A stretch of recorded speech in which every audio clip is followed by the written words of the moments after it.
Hello everyone, in this video I will show you how to adjust screen brightness in Windows.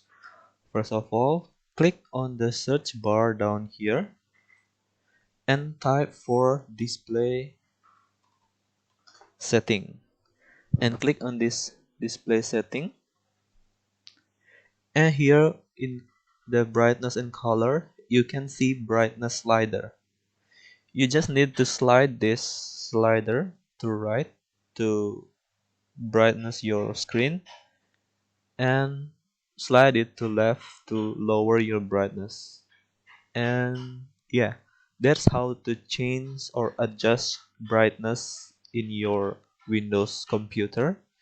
If you like this video, please subscribe this channel and see you in the next video. Bye.